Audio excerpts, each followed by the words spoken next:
Cerita berlatar belakang di masa depan dunia mengalami krisis global, di mana saat itu negara Spanyol dikuasai oleh rezim yang berkuasa. Mereka merampas segala sesuatu milik masyarakat yang menantangnya dan mulai membunuh anak kecil beserta ibu hamil.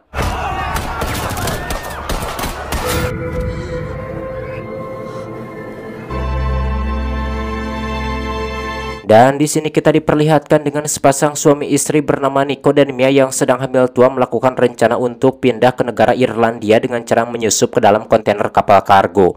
Tidak cuma Nico dan Mia, beberapa keluarga juga nekat melakukan hal yang sama karena mereka ingin sekali keluar dari negara yang sangat kacau ini. Untuk masuk ke dalam kargo tentunya tidak gratis. Nico dan Mia harus membayar penyelundup dengan uang banyak. Tapi karena kekurangan duit, dirinya pun meminta Mia untuk melepas cincin pernikahan mereka. Keduanya lalu dimasukkan ke dalam kontainer bersama para warga dan ibu hamil lainnya. Nick kemudian mengharapkan kalau bayinya perempuan dan akan diberi nama Noah. Namun sebaliknya Mia malah ingin anaknya laki-laki.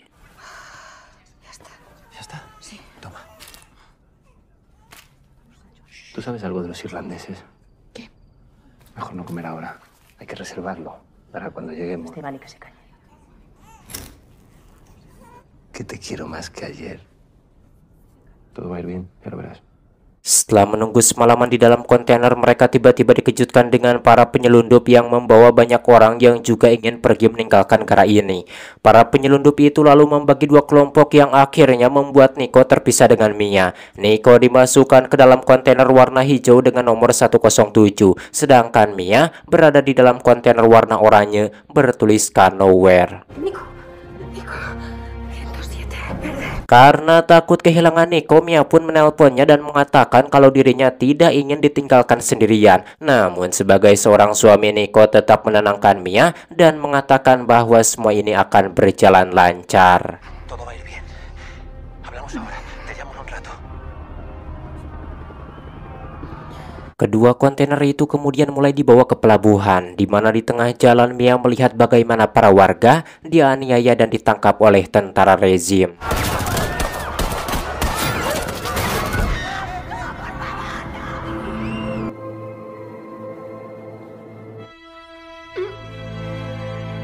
Sesampainya di pelabuhan, mereka harus melewati pos pemeriksaan yang dijaga oleh tentara rezim berpakaian merah hitam. Salah satu pemimpin tentara itu lalu memeriksa kontainer Nowhere. Hal ini membuat sopir truk mulai keringat dingin disertai modal nacalana. Untungnya saat tentara itu masuk ke dalam, dirinya tidak menemukan orang-orang karena ternyata Mia dan para penumpang bersembunyi di balik besi kargo.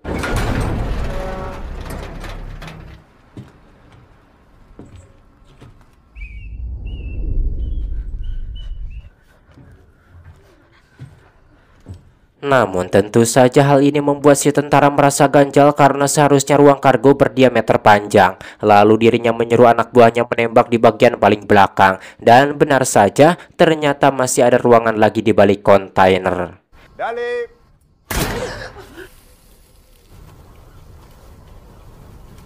Sit saliendo. No tengáis miedo, nos vamos a hacer daño. Para tentara kemudian menawari mereka untuk keluar, jika tidak maka mereka akan membunuh semuanya. Mia yang panik bahagia lalu berinisiatif menaiki box pengiriman. Saat salah satu penumpang menampakkan dirinya, para tentara itu malah membunuhnya dan memerintahkan anak buahnya untuk membunuh semua penumpang termasuk anak kecil.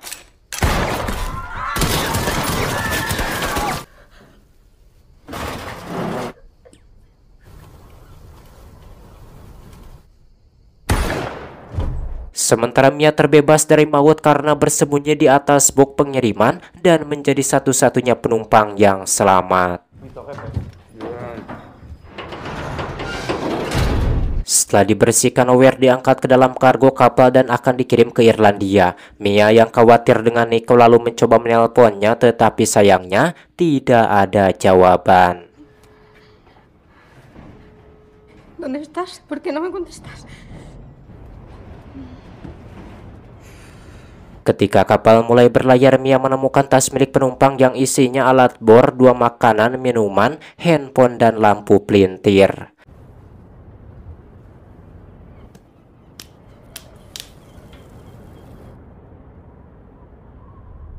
Dan pada malam harinya Mia tiba-tiba dibangunkan oleh guncangan. Saat melihat melalui lubang ternyata kapal kargo sedang dihantam oleh badai besar.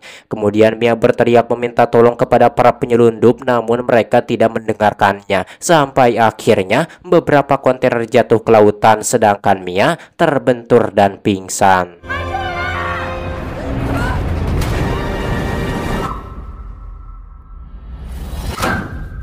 Saat tersadar, Mia mendapati dirinya tergenang air dan ternyata kontainer yang dirinya tumpangi berada di tengah laut bersama kontainer lainnya.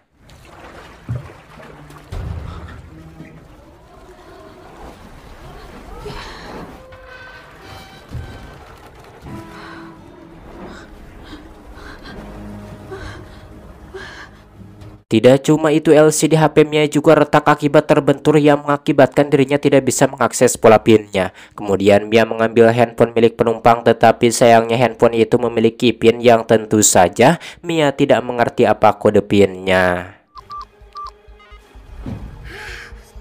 Di saat itu juga Mia melihat air mulai masuk melalui lubang kecil. Kemudian dirinya pun bergegas membuka box pengiriman untuk mencari alat yang bisa menambah lubang tersebut. Tapi yang Mia temukan hanyalah Tupperware, hoodie, handset, dan TV LCD. Selain itu Mia juga menemukan pisau lipat buatan Cibatu Tea milik penumpang yang mungkin bisa digunakan nantinya. Di saat itu juga Mia tak sengaja menemukan lakban. Lalu dirinya pun segera menempelkan lakban itu ke area lubang sehingga air tidak bisa masuk meskipun bersifat sementara. Ketika Mia membuka buku catatan keluarganya, tiba-tiba dirinya mendengar suara jeritan. Ternyata suara jeritan itu berasal dari kontainer hijau 107 yang mulai tenggelam. Menyadari Niko ada di dalamnya, Mia pun mencoba berteriak dan mengganti telepon penumpang dengan kartu SIM-nya. Namun saat ditelepon, Niko tidak mengangkatnya sampai akhirnya kontainer itu tenggelam bersama orang-orang di dalamnya. Mia pun menangis histeris karena sadar kalau Niko tidak mungkin selamat.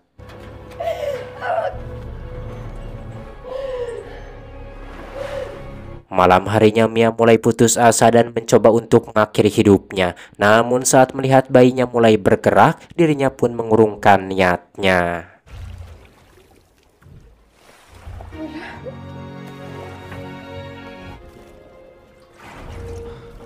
Singkat cerita, saat Mia tertidur, dirinya bermimpi box yang masih di atas jatuh dan membuat kontainer tenggelam.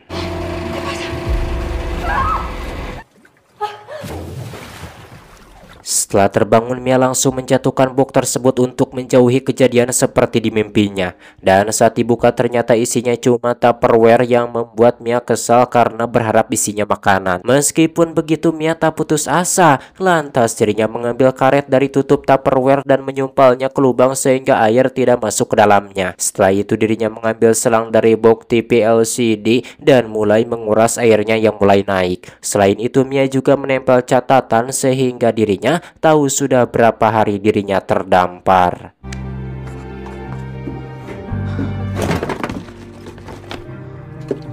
Saat Mia sedang menata peralatannya, tiba-tiba telepon berdering. Telepon itu ternyata dari Niko yang masih hidup karena sebelumnya para penyelundup membuang Niko sebelum masuk ke pelabuhan. Mia lalu memberitahu Niko bahwa dirinya terjebak di dalam kontainer yang terombang-ambing di tengah lautan. Mendengar hal itu Niko pun kebingungan, tetapi Niko tetap optimis kalau dirinya akan segera menjemput Mia. Cuando tenga un plan, guarda bien el teléfono. Vale, adiós. Espérate un poquito, espérate un poquito.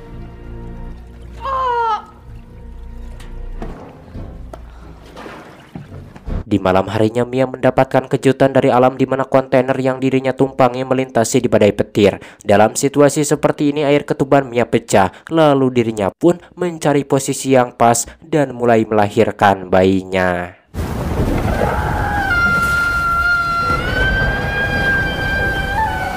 Setelah ngehejen beberapa saat, Mia akhirnya berhasil melahirkan bayinya yang berjenis perempuan. Awalnya si bayi tidak bernapas, tetapi setelah dikeplak-keplak oleh Mia, si bayi akhirnya bisa bernapas dan mulai menangis. Vale. Venga, gordita.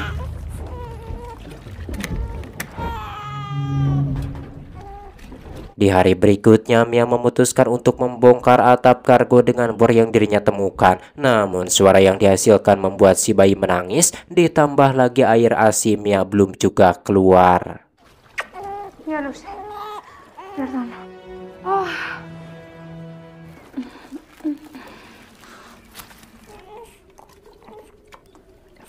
Mia kemudian terus mengebor sampai akhirnya baterai bor itu habis. Venga. ¿Qué pasa?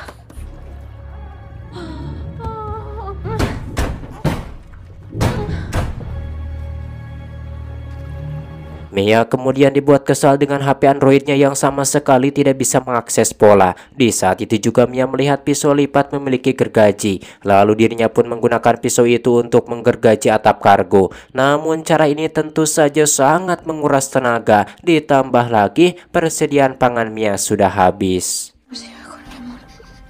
Así mejor. Malam harinya Mia benar-benar merasakan lapar yang sangat luar biasa. Lalu dirinya pun mencari ari-ari bayinya dan terpaksa memakannya untuk mengisi perutnya yang kelaparan.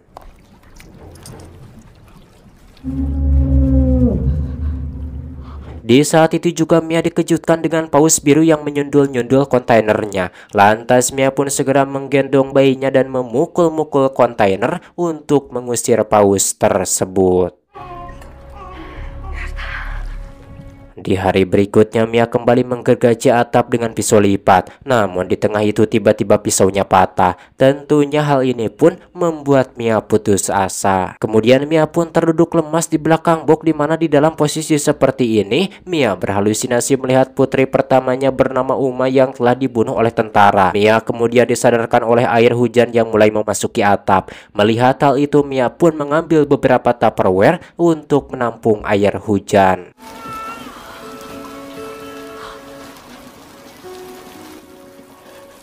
Ketika Mia membuka kotak kaleng makanan, dirinya mendapatkan ide cemerlang di mana Mia nekat membengkang atap yang dirinya lubangi dengan tali dan akhirnya berhasil membuat atap itu terbuka lebar.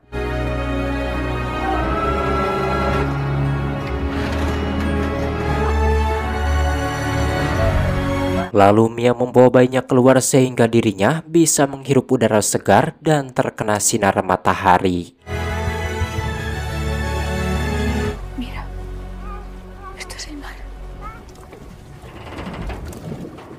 Keesokan harinya saat Mia mengganti popok, dirinya tak sengaja menemukan kalau kotoran anaknya yang dibuang ke laut memancing kedatangan ikan. Tanpa pikir panjang Mia pun membuat tombak sederhana dan mulai melemparkannya ke arah ikan-ikan. Namun usahanya itu sia-sia karena si ikan itu sangat lalinghas.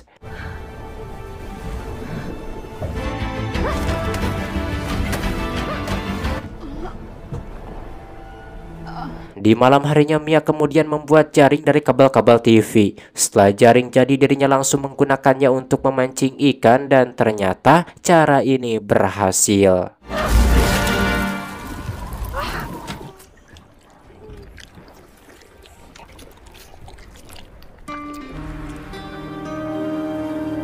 Lalu Mia pun menjaring ikan sebanyak-banyaknya untuk persediaan pangan. Selain itu Mia juga membuat sinyal SOS dengan cara menuliskan SOS dan memasukkannya ke dalam Tupperware. Dan setelah itu dirinya melemparkannya ke lautan.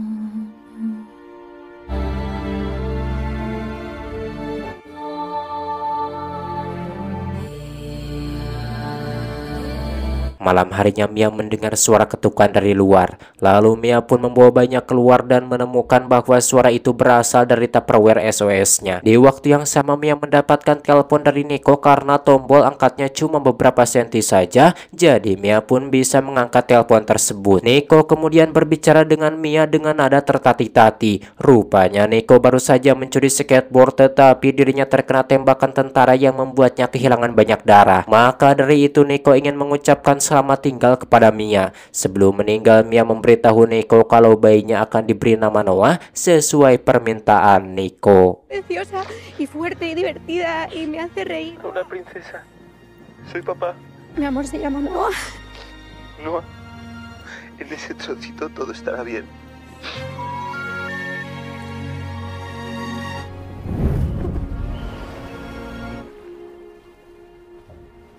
Di hari selanjutnya atau tepatnya hari ke-20, Mia menemukan kalau airnya sudah menyentuh batas maksimum. Lalu dirinya mulai membuat rakit untuk berjaga-jaga bila mana kontainer tenggelam. Ketika sedang membuat rakit, tiba-tiba ada seekor burung camar. Mia pun mulai lega karena artinya dirinya sudah dekat dengan daratan.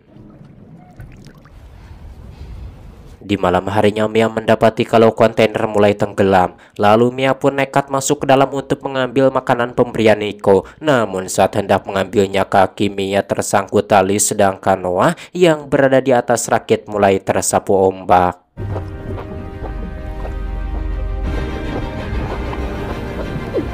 Saat kontainer tersebut tenggelam, Mia segera memotong talinya dan segera kembali ke permukaan. Akan tetapi sayangnya Mia kehilangan Noah. Di saat itu juga paus biru besar muncul. Paus itu menuntun Mia ke arah Noah dan menyemburkan air ke rakit Noah yang membuat Noah menangis.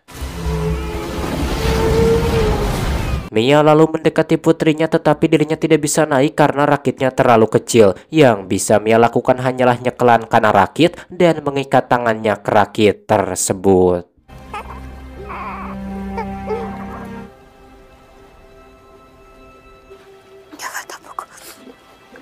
Di pagi harinya Mia mulai kelelahan dan kedinginan. Sebelum jatuh pingsan, Mia membuang sisa-sisa ikan ke laut agar burung camar mendekati rakitnya. Sementara itu, tidak jauh dari rakit Noah berada sepasang nelayan dan anaknya terlihat sedang menjaring ikan dengan santuy. Istri nelayan itu lalu tak sengaja melihat sebuah rakit yang dikelilingi oleh banyak burung camar. Tanpa pikir panjang, mereka pun mendekati rakit tersebut. Dan saat diangkat ternyata isinya bayi Noah, sedangkan Mia hilang entah kemana. Dan kemungkinan besar Mia sudah tenggelam ke dasar laut. Ketika kedua pasutri itu memeriksa rakit Noah, mereka menemukan tali kabel yang menjalar ke laut. Dan saat diangkat ternyata tali itu berujung pada Mia yang sudah tak sadarkan diri. Keduanya pun langsung melakukan pertolongan pertama sampai akhirnya Mia berhasil diselamatkan.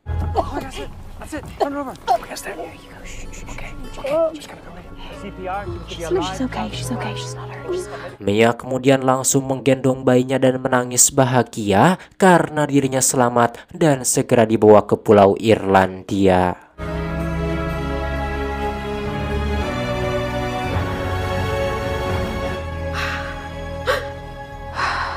Tamat ending yang sangat survive perjuangan seorang ibu untuk menyelamatkan bayinya. Waduh, sungguh wow gitu. Dan macam mana menurut teman-teman semua tentang film ini? Silahkan saja tulis di kolom komentar. Ada saya lagi upload nih, tapi saya maksain mereka. Macam mana lagi teman-teman menunggu video terbarunya, jadi saya tetap memaksakan untuk menghibur teman-teman semua. Ternyata kalau lagi sakit itu tidak bisa apa-apa, makan pun tak enak, tidur pun tak enak, tidak paralugu pokoknya. Makanya teman-teman semua, jagalah kesehatan adalah nomor 1. Oke, akhiri saja saya Boy pamit dari ruang dengan Anda. Sampai berjumpa kembali di video selanjutnya.